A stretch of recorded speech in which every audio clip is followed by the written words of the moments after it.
Revista Sander. Marcela Trujillo hojea junto a diferentes representantes de revistas disidentes de la dictadura militar de los 80 y en colaboración con CEDOC diferentes publicaciones cocinadas en la época, generando un diálogo entre la contingencia del momento, la memoria de sus creadores y lectores. Hola, ¿cómo les va? Estamos en nuestro tercer programa de Torre de Control, un programa de entrevistas para las personas que publicaron revistas de contracultura en época de dictadura y que es parte de la exposición Ander en el Museo de Bellas Artes, pero la Torre de Control está en Matucana 100 y estamos hoy día con el gran fotógrafo Leo Vidal, que nos acompaña hoy día. Él es fue editor, creador de la revista Daga, que está también en la exposición del museo, ¿verdad? Así es. Y bueno, te doy las gracias por venir hoy día. Bueno, gracias a ti por invitarme. Qué bueno que se fue el sol. Tenemos menos tiempo porque llegamos un poco más tarde, así que no nos vamos a ir por las ramas. Te estaba contando recién que no había mucho material tuyo en internet. No hay mucho material mío en internet, de fotografía en realidad. Porque siempre trabajé como para instituciones. Ya, o sea, pero como entrevistas, decía yo, como, o sea, entrevistas. Claro, que siempre tengo como bajo perfil. Sí.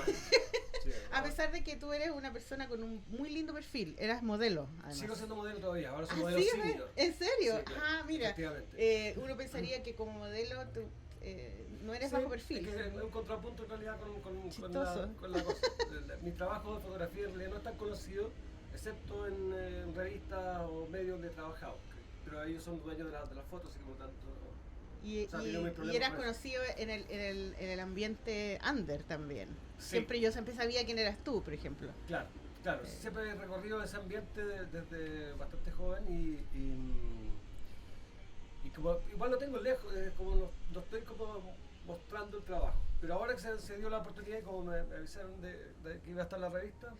Sí, entonces te lo comento porque solamente encontré una entrevista que es muy buena además, que se llama Encuentro con la fotografía, revelando historias, se llaman Domadores TV, con Daniela Miller, que también es fotógrafa. Así es, colega y amiga. Saludos a Daniela. Y entonces desde esa entrevista yo saqué las preguntas, porque...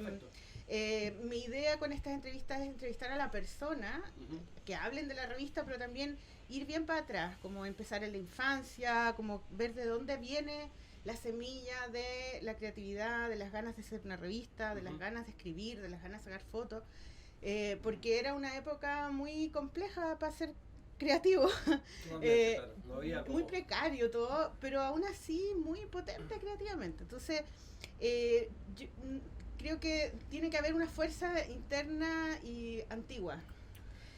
Y en tu caso hay en la misma entrevista dice que como de los 6 a los 11 años, o de los 7 a los 12, no sé, un amigo de tu papá que era fotógrafo y era pintor, que se llama Octavio Acuña, así es, que les tomó una foto por año a ti y a tus hermanos. Así es. Y también te enseñó a pintar. También. Entonces quiero que me cuentes de quién fue la idea de tomar un registro cada año a los niños de la casa. Mira, no sé, yo creo que fue una cosa entre mi papá y Octavio, fue algo así. Octavio era muy cercano a nosotros, yo fumaba con él a escondidas de mi papá, que tenía los 12 años, 11 años. Para las últimas fotos. Las fotos de intermedio, es decir, de como año 72. Entonces tenía un taller aquí en Santo Domingo, cerquita de acá, ¿ya? Y donde trabajaba el fierro también. ¿Ya? Tenía además que una especie como más conflictuada con mi viejo porque en esa época mi papá supo que él era gay, finalmente. Era una época difícil para aceptar. Sí, porque mi papá lo había conocido en Chiloé, eran como trabajaban en botes, mi papá era buzo, se pone escapandras. ¿Y ese era la profesión de tu papá o ese era mi papá siempre fue como medio, no sabía muy bien qué hacer, y mi papá estudió filosofía al final de viejo. Claro, el profesor de filosofía de mi papá. Pero en esa época trabajaba en pesca y ahí se agarró una pega en la FAO. Y entonces trabajaba entre Santiago y en Italia, porque mi papá llegó acá a los 14 años desde Italia. ¿Es italiano? ¿Tú eres italiano? Nació en Italia, pero mi abuelo es chileno, pero vivía en Italia y se casó con mi abuela María, que es italiana, de Catania. ¿Y tú conoces a todos esos abuelos? ¿Tienes relación? ¿Tenías relación con O sea, tus mi abuela abuelos? vivió en Chile mucho tiempo y Ya. mi abuelo murió en el año 67, así que tengo recuerdo como unos chispazos nomás, así como, Ya. no sé, la cara muerto en el ataúd, ¿cachai? Y otras cosas más antiguas que ya... ese fue el primer muerto. El primer, Fue el primer todos muerto. tus muertos. No, claro. Oye, pero espérate, tu papá, me interesa ese personaje Mi papá todavía está vivo, como tiene tu 95 años, papá. vive en Roma ahora. Saludos a tu papá en la radio. Saludos a tu papá que Está vive bien, en solo Roma. igual lo escuchas. Hacía abuso, o sea, era abuso y además era profesor de filosofía. Sí, o tu papá estudió- viejo, o sea, Debe haber sido, o sea, un personaje distinto, no un papá típico. no, nunca ¿Cierto? fue un papá típico, siempre es muy recordado como profesor en los colegios, siempre formó colegios, formó latinoamericano, fue el primer director del colegio latinoamericano. No te creo, ¿en Pedro serio? Valdivia, claro. Ah, Sí, de calle qué Pedro Valdivia. bueno. Que venía de un jardín infantil Sí. que donde se juntaron todos los padres y hicieron ¿El tío Leo? Sí, el tío Leo fue después. Él no es tu papá, el tío Leo. No, Ah, no, ya. papá, Sí, yo yo no- digo, me acabo de No. cuenta que era el tío Leo. El tío Leo trabajaba, era profesor de matemáticas, me parece, ¿Ya? o algo así, Sí. en el latino Pedro Ya. Valdivia. ¿Cachai? Perfecto, ya. Eso fue lo que reemplazaron a mi papá cuando mi papá se fue y se aburrió. Ok, ¿Cachai? ya. ¿Y tu mamá? Mi mamá conoció a mi papá bueno, mi mamá es de Santiago, pero se fueron muy chicos a Valparaíso. ¿Ya? Y mi mamá trabajaba en el Instituto de Fomento Pesquero. Y cuando conoció a mi papá, ella trabajaba, ¿viste? ¿Cómo se llama esto? Donde termina Reñaca, donde está la Universidad de Valparaíso ahora, que es un instituto, Sí. era un instituto antiguo era De ingeniería en pesca, de Eso, ingeniería claro. marina, no Ingeniería sé. marina, Sí, biología marina. biología marina, Ya. eso. Ninguna de las dos. Eso antes era un lugar donde se trabajaba en pesca, Ya. el Instituto de Fomento Pesquero y todo eso, era de la sede. Ah, y ahí se conocieron. Sí, porque mi papá se dio un año sabático entre Italia y Chile, porque como tenía la mitad de la familia allá, la de acá, se trajo una Vespa, entonces andaba por en esa Ya. camino que va de... Uso, Vespa. Sí, y ahí conocí a mi mamá, la llevó, ¿Ya? y ahí estuvieron ¿Le hizo 12 dedo? años, sí, 12 años estuvieron. Oh, qué bacán. Qué Sí. buena historia. Sí, Esa buena la podría historia. escribir, esa historia. Sí, está bien escrita también.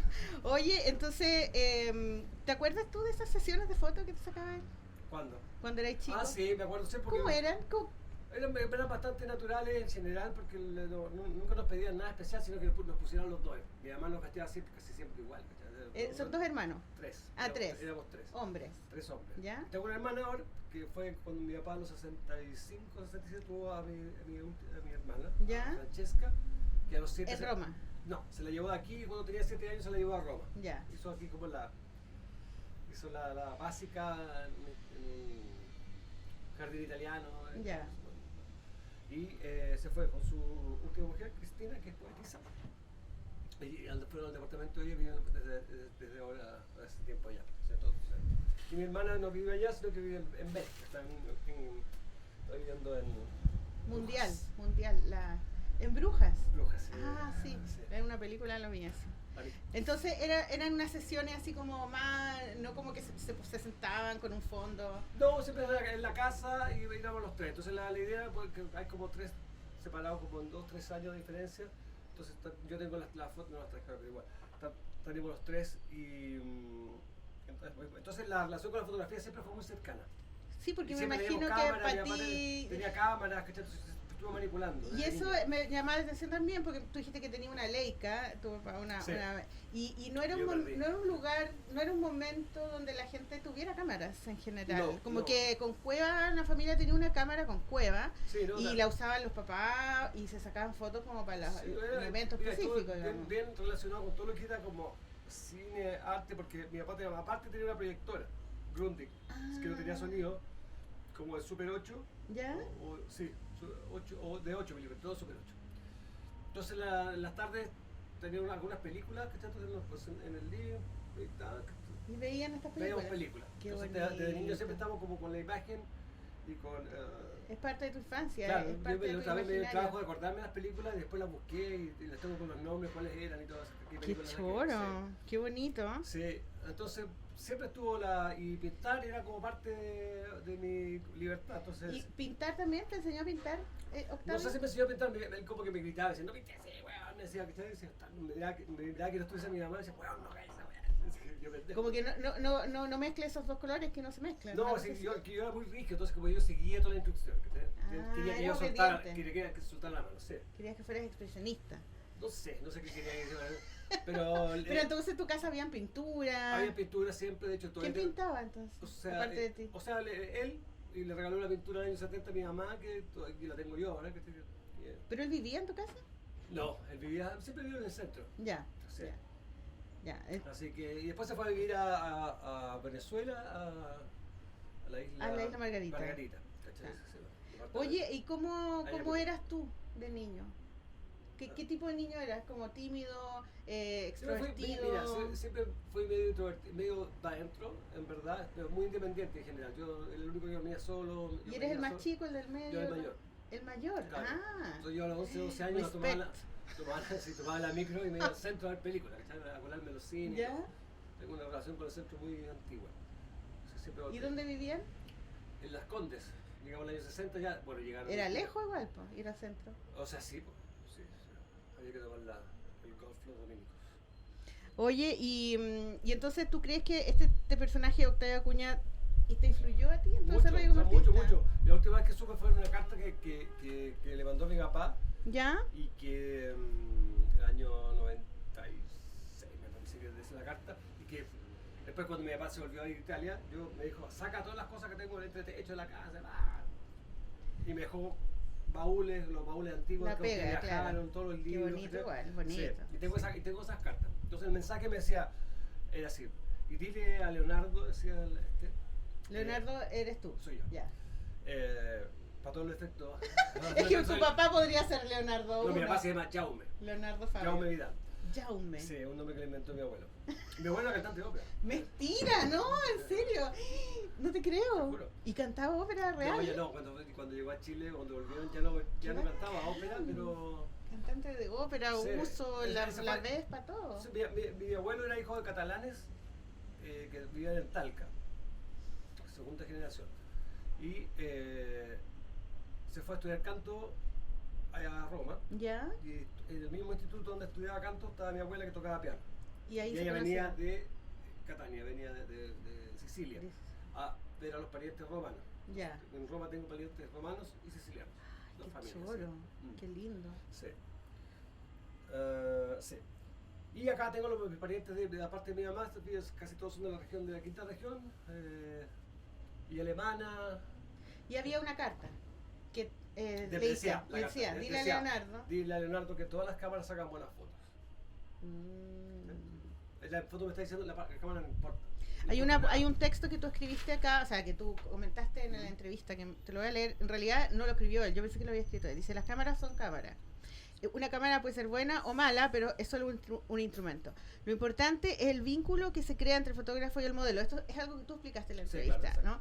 A través del lente. Por un lado, la imagen del modelo entra y por el otro, la imagen del fotógrafo sale. Sí. Ya, me parece súper lindo eso. Dice, la persona fotografiada ve a través del pentaprisma, que no sé qué es pentaprisma, la imagen chiquitita invertida del fotógrafo adentro.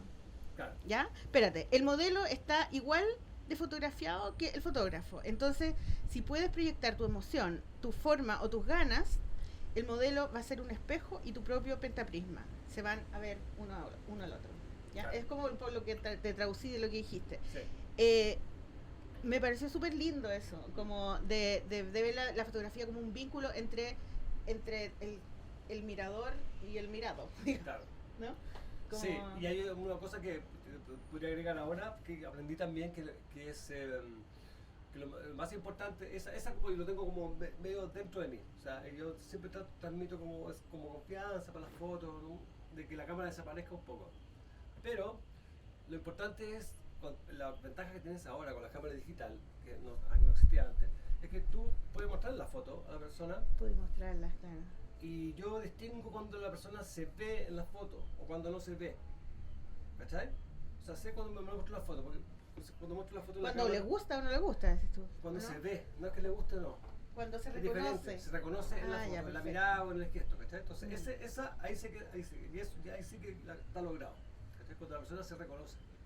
Claro, porque muchas veces uno ve una foto de uno y como que no te reconocí porque No. salís tan raro, no nada que No. ver, claro. Y en el fondo son como, no sé, gestos, son un brillo en la mirada, ¿cachai? Hay como ciertos detalles que son como súper minúsculos, casi imperceptibles, pero como todo el trabajo ahora para mí es eso. Ahora ya no trabajo en fotografía comercial, por ejemplo, no me interesa. Ya no gano plata con la foto, no quiero. Son Que ha gratis cambiado mejor. tanto también, pues. Ha Sí, cambiado porque mucho. a la gente además que está la autoimagen, la relación de La selfie. La selfie, claro, la selfie es una foto falsa, porque no es un autorretrato, y solamente tiene una forma de verse. Y es solamente la persona que se quiere ver, pero no para verse a sí misma, sino para verse Para mejor que para los demás. para los demás, para que los claro. demás interpreten Sí. lo que está haciendo. Y es la diferencia con el retrato, o con la visión de que tiene otra persona de ti. Claro. ¿Cachai? Entonces, hice en la comunidad ecológica del año 2015, me parece. Hice un taller de fotografía popular. Yo le cobraba 5 lucas y llevaba a las familias, sacaban fotos de todo. Para que la gente se Y así, relajara. claro, ahí con pero la foto. ¿cuál era el kit de la cosa? Era que las fotos tenían que ser de alto calidad técnica. Ya. ¿Cachai? Con toda la experiencia ya tú te puedes hacer una iluminación bonita y que quede unos retratos bonitos, ¿cachai? Entonces era bien simple. Tú puedes hacer cosas buenas, baratas, ¿cachai? Que la gente se sienta satisfecha. No, una gran foto no tiene que ser carísima, ¿cachai? Porque ahí viene la parte under, ¿cachai? Siempre he tirado con la cuestión de la plata o de los precios que ponen los fotógrafos solo por mostrarse o por tener más infra. O cuando los publicistas dicen, ¿qué cámara tenés? Y tenía esta, y tú sí, ¿para qué es eso? O sea, si, ¿Tú quieres que te muestre la carta de Octavio? y aparte que hay otra cosa, o sea, si yo le explico a un no sé, le explico, este es el espectro electromagnético. El espectro electromagnético, uno tiene un rango de visión de lo que puede ver y escuchar, está limitado por una cosa. Más allá de eso no puedes ver. Todo lo que es la cámara digital va mucho más allá, toda la información en píxeles es mucho más vasta de lo que uno puede ver, o sea, no importa la cantidad de megas que le ponga la weá. Sirve como para agrandar lo gigante. Es para agrandar el ego de la weá, porque nadie puede, pero ¿qué va a agrandar? Gente como eso de como allá. eso de allá, claro. Pero eso tampoco no está hecho con una ampliación simple, no es una cámara, una Hasselblad con un back digital, ¿cachai? Que te saca 60 megas cada foto, tiene que ser un computador que tenga una memoria de mierda, ¿cachai? Claro. Para que podáis tener, no, chao. Hazme una cámara chica, es así, no necesito más que eso. Oye, tú entonces después estudiaste foto, cuando tenías que estudiar algo. Cuando di la prueba de aptitud académica, fue como mal, pues, obviamente, porque no me interesaba. En el colegio siempre me decían, pero ¿por qué no estudias si tú tienes capacidad? ¿Pero qué te gustaba en el colegio, por ejemplo? ¿Para qué era el Déjame bueno? explicar un poco cómo fue en los colegios. El latinoamericano funcionó, funcionó un tiempo. ¿Se desarmó todo? Sí, No, sí, No, pero- todo bien, todo bien. El latinoamericano terminó, mi papá se fue y siempre yo iba detrás, con mi hermano detrás de mi papá en los colegios reformados. Después formó otro colegio que se llama el Colegio Vanguardia, ¿Ya? que estaba en Aldo Magallanes con color, una casa casi más antigua. Y era un colegio que aplicado. Y él era formador de colegios. Sí, él tuvo tenía muchas ganas de. Seco tu papá igual. Sí. Y era buen profesor. Entonces, al final, él me metió a la psicología, a la cabeza, cosas que después descubrí que, ¿cachai? Entonces, siempre que uno estuve analizando, eso fue de mi papá. Entonces, nadie me De pilla. chico, claro. De chico. Entonces, todo mi trauma estaba cagado porque ya sabía que lo que. Entonces, el complejo Electra, no, está bien, lo que es normal. Todo era normal, ¿cachai? Claro, La educación sexual también para mí era normal, que era muy diferente en realidad a cuando... Los trataba como adultos igual. Claro, no como adultos, pero no había restricción a la información y él explicaba, ¿cachai? Entonces era humanista. así. Sí, era totalmente humanista, abierto a eso, y él también explicaba que también tenía prejuicios y cosas, porque él también estaba educado en los años 20, o sea, en los años 40, 50, entonces obviamente tenía otra formación, pero él se esforzaba por hacer esas cosas. Mirar Por evolucionar, más allá, claro. Más allá. Sí. Es un clásico de la filosofía, digamos, aristotélico y freudiano. Y luego vino el golpe militar, se acabó el colegio de vanguardia, vino el terremoto también ese año 72, me parece que fue, y mi papá perdió la pega, ¿Ya? se separó de mi mamá, Todo terremoto, juntos, terremoto. y encontró pega en el colegio Creicos. Ya. ¿Cachai? Que en esa época estaba donde está el faro de Apoquindo ahora. Ya, perfecto, Atrás sí. había unas cabañas como un patio como este. Sí. Y como era hijo de profesor, Te metieron ahí. Estaba becado, estuve becado hasta cuarto medio ahí, no pagué nunca más, nada. Esto lo pagaba mi papá. Siempre se encargó de encontrarse conmigo en distintos lugares. Bueno. Saliste barato. Claro, era aprovechaba toda la distancia. Y como era buen profesor, entonces era el profesor jefe de alumnos allá, y lo querían mucho, y siempre se acuerdan de él y mandan saludos todavía. A los pocos que veo de esa obra. Yo siempre pasé de una cuestión humanista al mango, así como conocer gente de otros países todo el tiempo, otro idioma, profesor de educación física negro, ¿cachai? Era como, yo tenía otra formación, Claro. llego al colegio con corbata en la verdad, así, ¿cachai? Yo con mi Era chaqueta de más blue jean, cuico, claro. con huevas pegadas, pelo largo. El primer día me dijeron, córtate el pelo, o sea, no, ya. No, claro. Y me adapté, pues era pendejo. Y ya estaba hasta el golpe militar, al frente de mi casa había Mendoza, el general Mendoza. Entonces toda la cuadra y todo el... Lleno Paco. Siempre había control de Paco, yo salía y había control de Paco. El toque quedaba de ahí para adelante. Entonces yo me cerré y ahí viene parte, yo creo que lo que después fuera como mi timidez, que después la desarrollé con más, el colegio era como un colegio con rugby, con cosas así. Y al final como en segundo medio ya hay como una pequeña crisis, ¿cachai? Entonces ya no es que acá nadie me tocara, me puse más violento, ¿cachai? Y eso me duró hasta los 18, 19 años más o menos, cuando salí de eso. Porque ahí me vino toda la realidad, o sea, yo no me sentía... Salir de esa Claro, calle. o sea, yo no podía ir a esquiar, no podía esquiar en invierno, no podía ir de vacaciones en Santo Domingo. No, o sea, mi papá tenía una casa en Pichidangui que construido con mi abuelo, ¿cachai? Es que es típica realidad de los hijos de profes, porque Claro. eso les ocurre a muchos Exactamente. profes. Entonces, yo al final soy amigo de los hijos de profesores todavía. Sí, tenemos sí. como algo en común. A pesar que, claro, ellos tienen eso, no sé, vendedores seguros, no sé, da lo mismo. Pero, así. Y con el tiempo estaba encontrando después en otras situaciones. Claro, pero la pregunta era cómo, ¿qué pensabas estudiar? O sea, Ya, di la prueba académica, no que nada, el ya. peor resultado de todo. Pero antes de la prueba, Fotografía. ¿qué querías? ¿Tú querías fotos? Empecé con ¿O fotografía, cine, o literatura? Y trabajé un verano con un fotógrafo, que un tío era amigo del fotógrafo y le dijo, tenía tíos que eran amigos del fotógrafo y todo era... ¿Tenías redes? Sí, pero Tenías era redes. como más como en la cultura, como en el diseño, cosas así. Sí, ¿cachai? sí, Bueno, artísticas. sí, Sí. eso estaba. Y trabajé un verano como asistente de un fotógrafo que es Pedro Sánchez. Ahora su hijo es fotógrafo y todo, pero Pedro ¿Pero Sánchez no era un cineasta? No. Pedro Sánchez era locutor de radio, Ya. trabajaba en el Radio Conquistador, me parece. Hablaba así, muy baja, era muy calmado. ¿verdad? Y trabajé con él en un departamento que tenía estudio en la calle Rafael Cañas. Entonces él me dijo, fue muy claro, me dijo, vas a estar conmigo 3 meses, después de eso te vas a ir de acá, no vas a seguir trabajando y vas a estudiar si quieres estudiar fotografía o no vas a estudiar. Después estudié fotografía. Y ahí estudiaste en el Instituto Ray Schneider, Ralph Schneider, claro. que no sabía yo que existía. No, Instituto porque Ray duró lo que Schneider. después nunca nada. Entonces, Duró ese año. Claro, que son un par de años más. Oye, ¿qué año era eso? ¿Hacia el 80? 80, Claro, ya. más o menos. Y cuando tú estabas estudiando ahí o cuando fuiste ayudante de él, ¿tenías una idea de qué querías trabajar de más grande? Así como trabajar de fotógrafo como era Octavio, o querías ir a trabajar en cine, o querías ir... Mira, ¿Tenías alguna idea, te acuerdas o no? Tenía bastante confusión porque como te decía, venía con todo ese cambio de ver la realidad como yo me había negado a ver la realidad de la forma que la veía antes, y entonces eso afloró y me pasó la cuenta. Claro.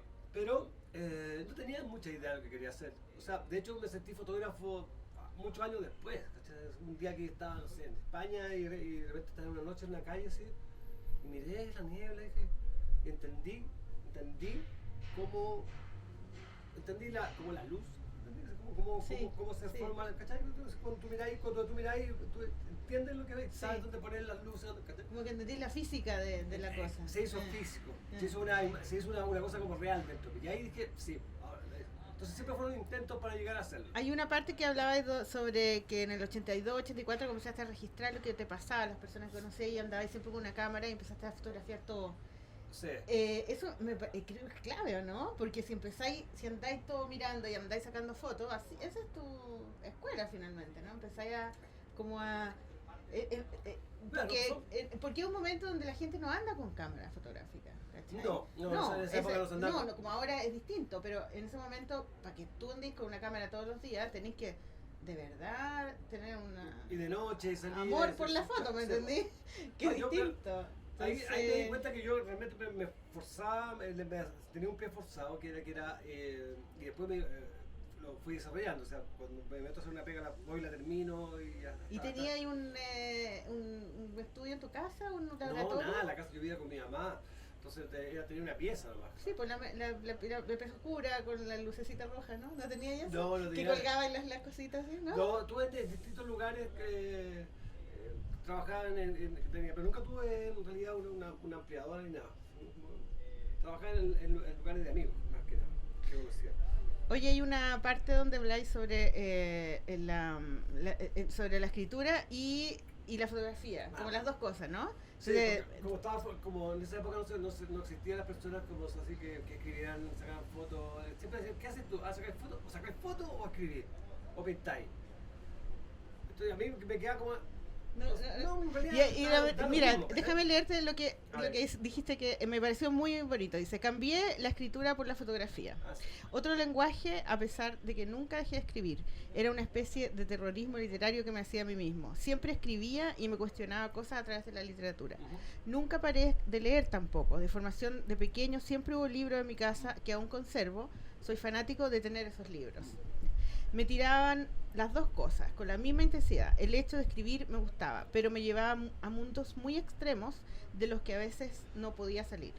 En cambio, la fotografía también me llevaba a esos mundos, pero me permitía mostrarlos. Y el hecho de verlos y de usar un lenguaje más gráfico y con interpretaciones múltiples era mucho más fácil para mí. Sí, pero sigue siendo un poco así.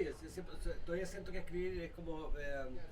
cuando escribo me siento mucho más desnudo, pero no en términos de como de... ¿Más vulnerable? No, es un poco más grave que eso.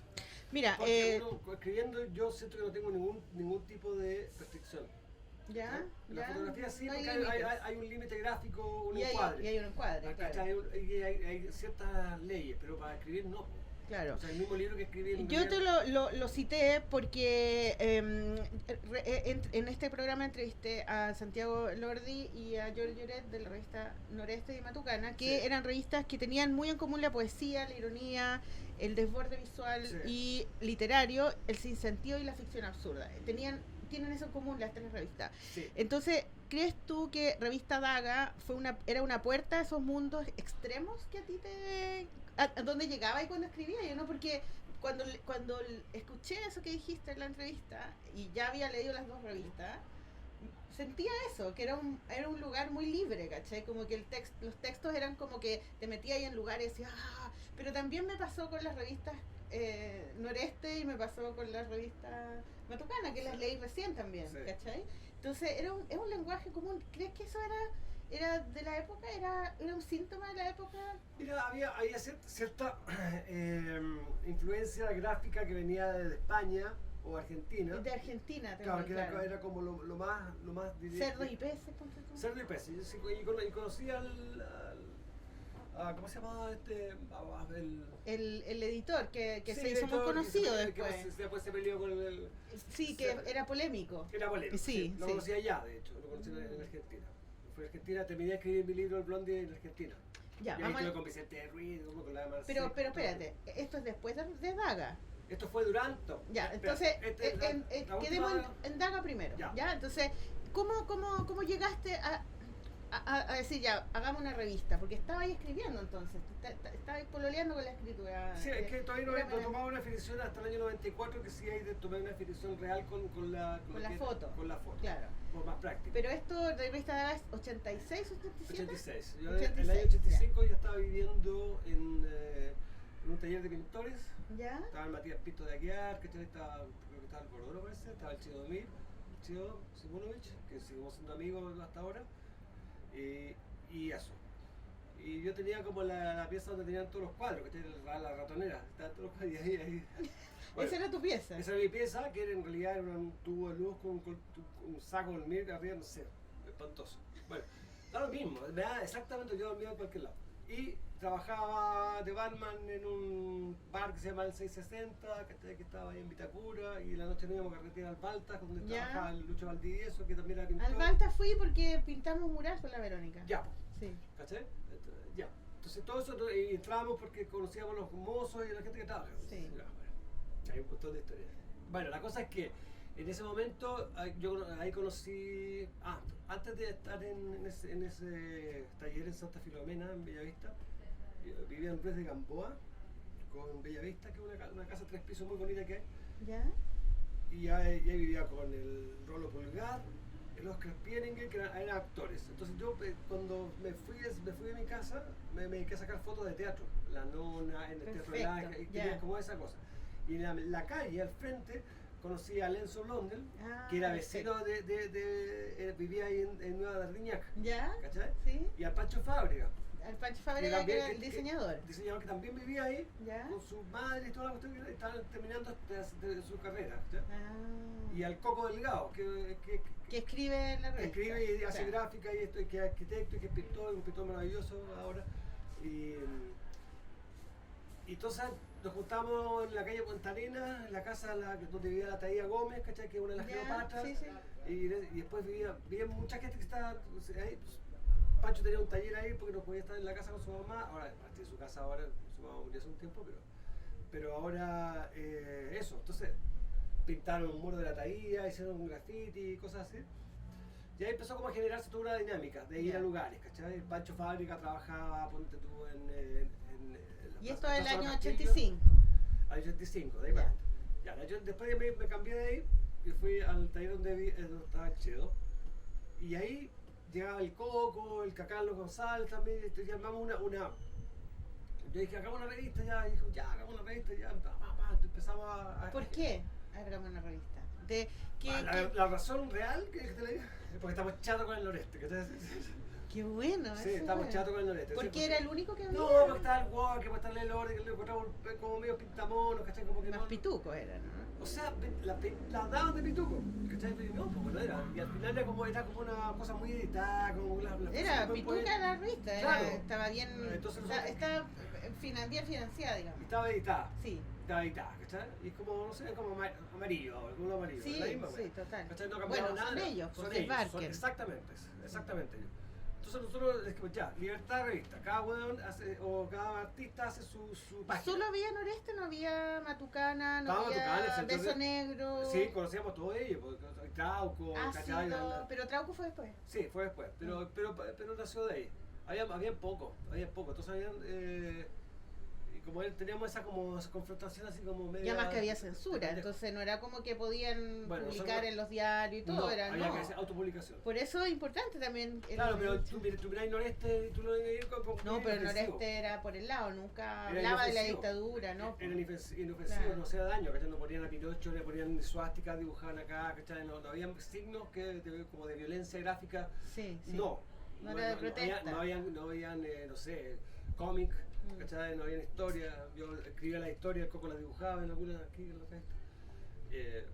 O interpretaba el lichín, ¿cachai? No había gráfica, no había gráfica de gráfica. Entonces, gráfica como conocemos cómic, muchos pintores, gente decía, ya, diseña tu portada. Yo diseñó esta portada, el Cacán lo hizo esta, y así, y vamos. Entonces tú decías que las personas que escribían también podían diseñar su página, sí, ¿no? Sí. Claro. Cada cual tenía libertad, tenía ahí está tu página, son las medidas, dale. ¿Y eso lo hicieron ahí, en esa casa? En esa casa, no, en Santa Filomena, fue el primero, Ya, ¿y cómo hicieron la distribución? ¿Cómo...? No se le llamaba Pulato Gil. ¿La llevaban ustedes? Sí, y cobraban por lo que se vendía. Tuvo alguna circulación, lo mismo que con el libro. Pero, ¿por qué sacaron 2 números nomás? Porque ya no, en el segundo número ya estaba como, ¿cachai? Que estaba como más armado, ¿cachai? Como más montado todo. Porque el segundo número, espérate, mira, tengo una cámara acá muy linda, ¿ya? Entonces la vamos a usar. El primer número es más, en un papel más económico. Sí, es más económico, o sea, este es un papel casi roneo. ¿Ya? Es como un papel muy frágil, porque a mí me daba mucho miedo cuando la estaba leyendo que no se fuera a destruir. Pero claro, ahí están todas estas cosas que tú dices que son, no hay cómics, ahí está Pinochet, por ejemplo, claro, que lo matan. Gente, un disparo que dispara el que está mirando, no, si dispara el que está mirando. Claro. Después hay aquí como unos cómics. Acá esto es como un cómic te explico la historia. Esto es una tira de prueba de fotos mías que el Cheo intervino. El Cheo, y esta es la historia. Para el Pancho Fábrica teníamos una pintura con la cara de Pinochet. Y el Pancho se consiguió de un arquitecto la Torre Santa María. ¿Ya? La idea era que el Coco que lo estaba filmando para un video del Pancho, estaba acostado en la oficina con la ventana, aparecía el Pinocho como colgando. Entonces estábamos con el Cacallo y con el Cheo arriba en la azotea de la Torre Santa María con los cables colgando una hueá de lienzo que tuvimos que llevar doblado para que no lo vieran. ¿Qué es lo que era? Lo llevamos doblado en el ascensor y lo pegamos, se pegó de nuevo arriba de la azotea, ¿cachai? ¿Ya?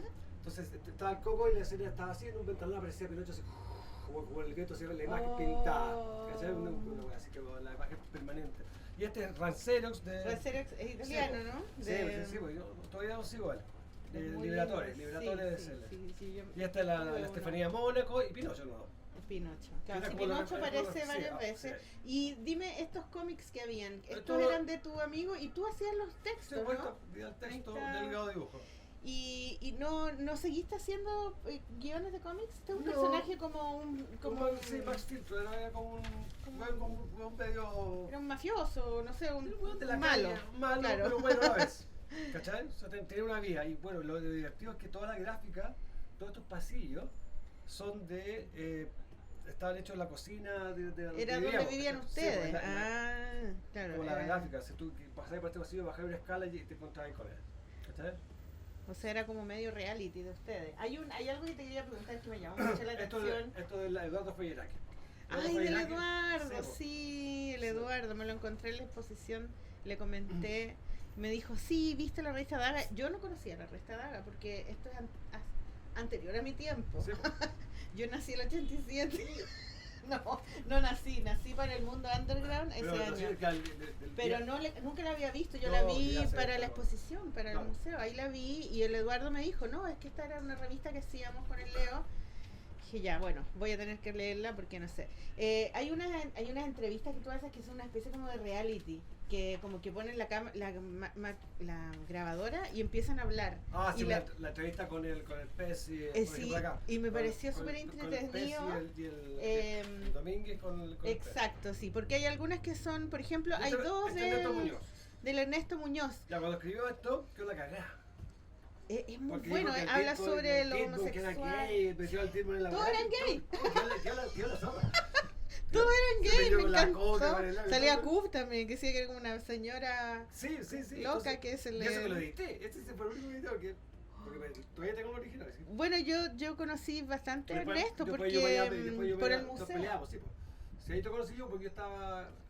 ahí, claro, sí, en los 90. En los 93 yo puse ahí también. Claro. Fue la instalación. Sí, él era bien polémico, pero también polémico, fuimos muy amigos. Era polémico, pero era el curador del museo. Era el curador del museo. Sí, pues.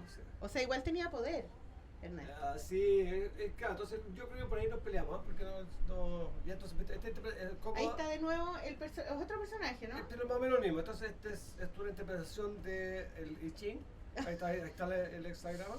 Sí, me pareció que eran como unas cartas del tarot. El primer hexagrama, el que lo creativo. Y el Coco le ponía imágenes, ¿cachai? Pero la página más como más. Oye, ¿y hay mujeres? ¿Hay algo que escribió alguna mujer? ¿Alguna? Sí, acá. ¿Algún cómic? ¿Algo? No sé. Acá hay la Lorena, ¿cómo se llama? Está bien en Francia ahora. Que era por hablar del Pablo Langlois. ¿Ya? Hicieron, ¿dónde está? Porque en ninguna de estas revistas había mujeres, era muy masculino todo. Bueno, se refería más bien al grupo que éramos, ¿no? Claro, pero en los grupos siempre había mujeres. Sí. Tenían polola, había mujeres, no que eran puros hombres. No. Bueno, no sé por qué en realidad. Esto es Lalo. Ahora Federaque. Esta revista es súper distinta a la otra, es mucho más grueso el papel, sí, más tiene como más estilo, tiene cosas como más... Claro, usamos esto y acá esta es la cosa que hacíamos, que por ejemplo los terroristas, la muerte de los tres policías, la acción exclusiva, que esto es una imagen real. O sea, esa es una noticia de Colombia, ¿no? Claro, y está, pum, chao, se acabó. Entonces esas son las fotos que tú dices que no se podían poner fotos, pero que ustedes les traspasaban a fotocopia y después las pintaban con tinta china. Sí, es más fácil de imprimir, se lo hacían con trama y todo eso. ¿verdad? Porque esto es una época antes de digital, pues de la época digital. Esto del Radio Televisión, Miguel Isa. Miguel Isa, ¿sabiste? Sí. Quería preguntar por Isa porque yo lo traté de ubicar y no pude. Porque me gustaban mucho los cómics que hacía para el Trauco. Eran muy chistosos y como muy punky, muy mal hecho y muy chueco. Y tenía un estilo que siempre me gustó y que no había muchos que hacían así, ese estilo. Era como Elisa con Miguel Conejero y todo eso. La Daniela Dadalú. Esto era de la Lorena y Juan Pablo Langlois. Ah, ya, perfecto, ahí está, mira, ya. Sí, por la onda más como expresionista, ¿no? Los propiedades del Estado de Chile, ¿cachai? Esto es el Carlos González. Eso es súper bonito. Sí, eso es súper bonito. González, sí. Sí, qué pena que no hayan sacado otra revista. Podrían haber sacado otra más. Po. Mira, esas escenas muy lindas. Son como unas páginas como que no se ven, no hay que verlas de cerca, hay que verlas de lejos, ¿cachai? Como que se arman de lejos, ¿no? Mira, mostrémosla de lejos. Es súper bonita. Y después de cerca es como Liechtenstein, ¿no? Sí. Es súper bonito. Había muchos referentes así como pop de todo, ¿no? Entonces había como se nutría mucho de todo eso. Había como ícono, ¿cachai? Esto, exacto, yo como una especie de sombra. ¿Y tenían como, alcanzaron a tener como secciones que se repitieran así? No era como la idea. más... La idea era que cada cual diseñara su página y ponía sus textos. Oye, ¿cómo fue el recibimiento del público? ¿Supiste algo así como...? En el fondo la gente le gustaba, era muy raro para la época también, y además que era más bien la forma de decirlo era bastante dura, ¿cachai? Como más, o sea, sin darle vuelta a la cosa. ¿Y lograron que la gente del noreste los viera o lograron conversar con ellos, saber qué opinaban o no? Yo al menos no frecuentaba Andrea Neira, dice ahí. La Andrea Neira, sí, ella una mujer. Sí. Yo estoy buscando mujeres en esta época tan la Andrea escribió sobre música, entonces hablaba esto y aquí sacamos las frases para la Oye, me encantó esto porque ella habla de que no sabe qué escribir. Exacto. Y entre medio pone puras frases de las canciones de los Smiths y yo me las sé todas estas canciones. Bueno, y yo como, ay, quiero. Luego de esto hicimos la fiesta me Fama encantó. Fatal de Daga en el Pond de Ciudad. Ah, eso es muy bueno ya. Bueno. Hicieron una fiesta. Estaba el Radio Televisión, estaba la José Levín, ya. Al Radio. ¿Y esto qué año fue? ¿87? No, 87. Yo creo ese que año fue el año de la fiesta, que ahí en Matucana, que las cosas empezaron a encender los papeles, que habían puesto los papeles colgados, entonces Lalo y la Coca proyectaban películas sobre los papeles y alguien le prendió fuego a los papeles y se encendió. Concha la lora, y arriba el Radio Televisión tenía una cama, un catre colgado desde las vigas del techo y tenía una pirámide puesta con unas velas que también se quemó, fue la escoba. Todo mal, Carrie.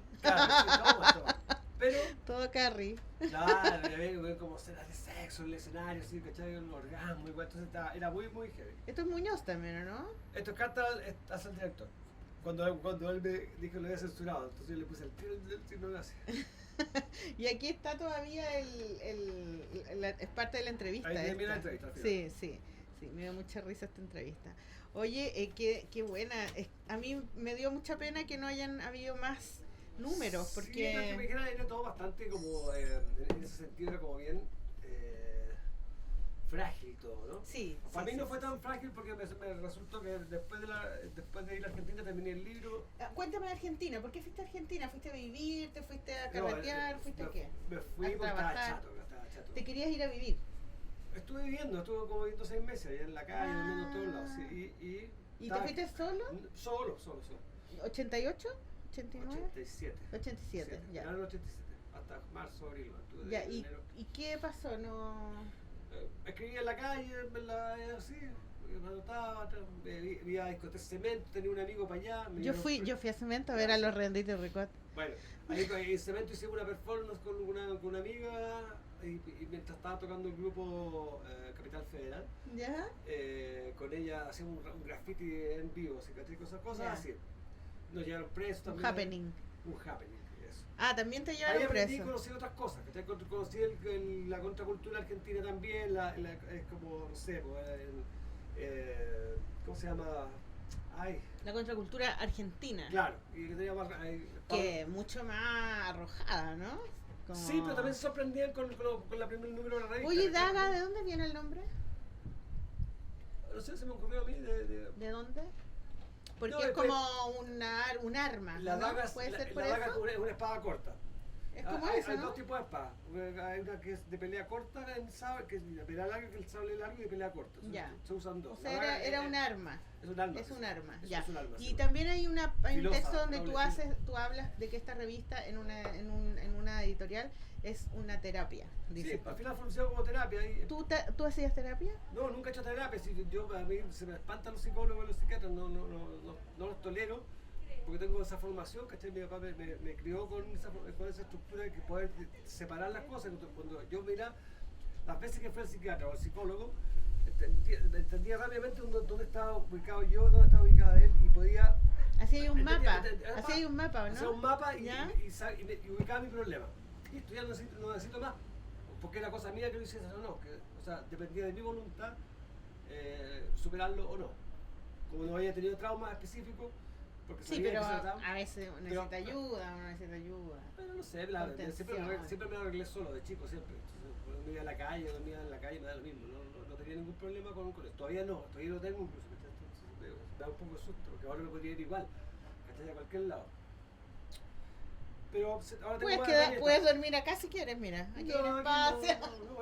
Tiene ventanita, ¿viste? Oye, te quería preguntar por el libro que publicaste. Tú dijiste que me contaste recién que una editorial se había interesado por publicar la revista y finalmente no resultó y terminaste publicando tu libro. Cuéntanos de esa experiencia, de ese libro. Sí, pues la primera fue Editorial Documentas, que era una editorial que estaba en dictadura, era financiada por el Partido Socialista Italiano, que era como...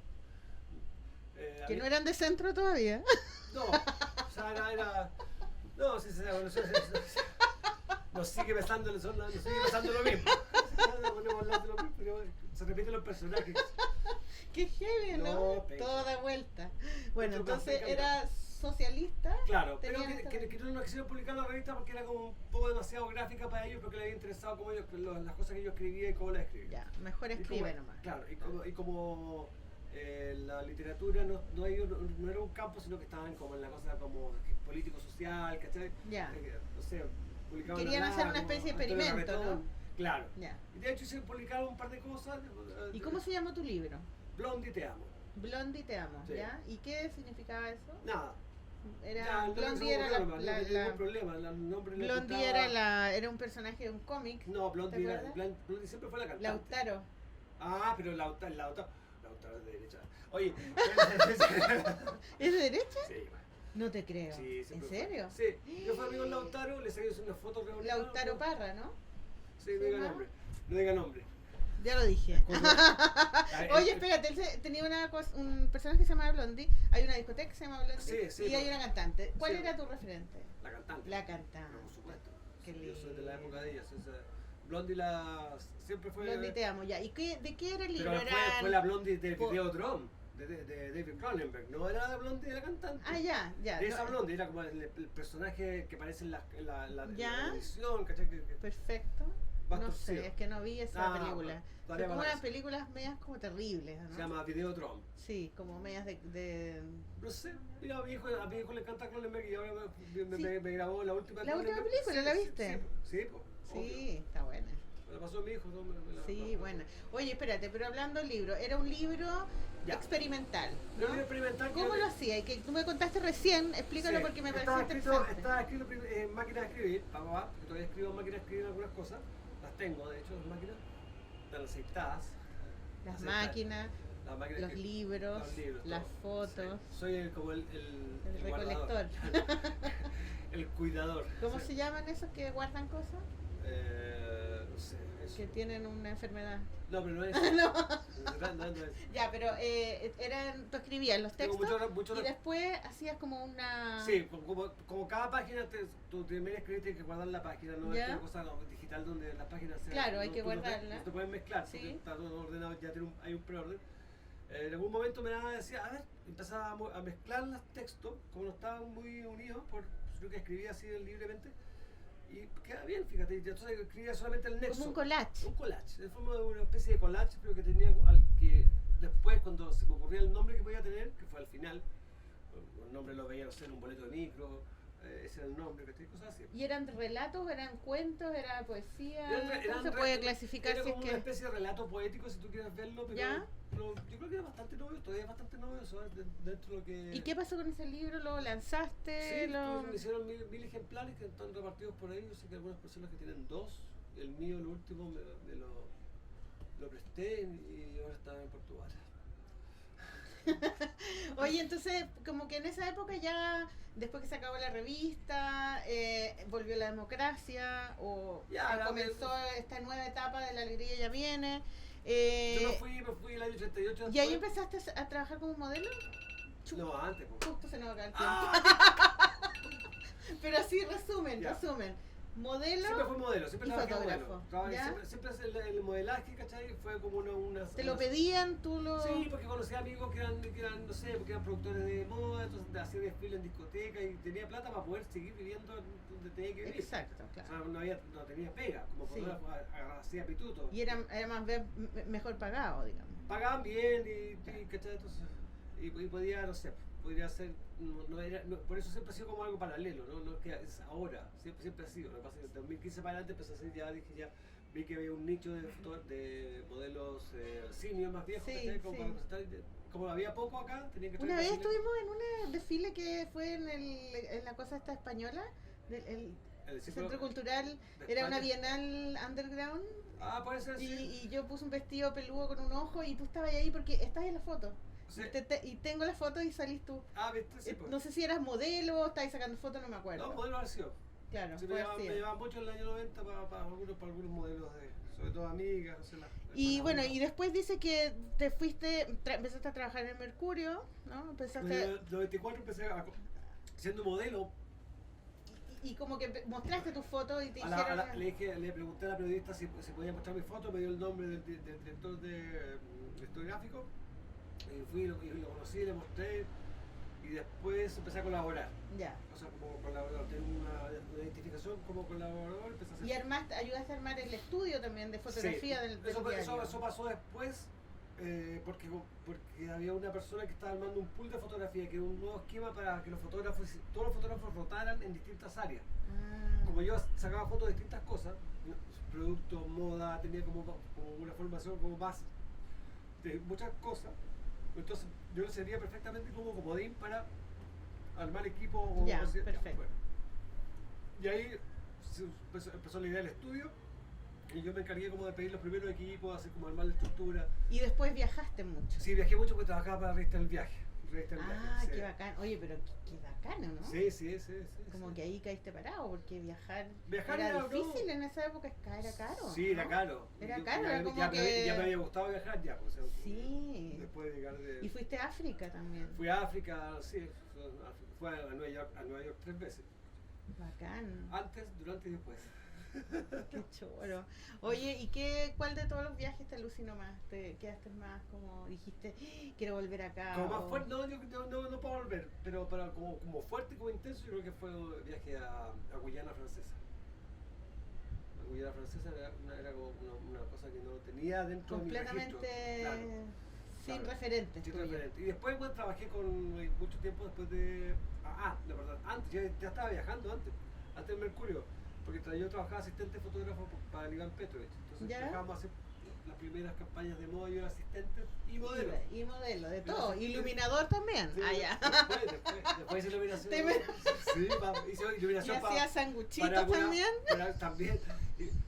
Hacía iluminación para una amiga de danza. ¿De verdad? ¿Tuviste un café? Tuve un café. Pero en pandemia, también hacía el sanguchitos, qué divertido. Sí, las hace todo, ya estamos, sí. Me están aquí nuestro técnico me está diciendo que estamos. Oye, Leo, podría seguir hablando contigo mucho tiempo, pero ya nos pillaron, ya nos pasamos.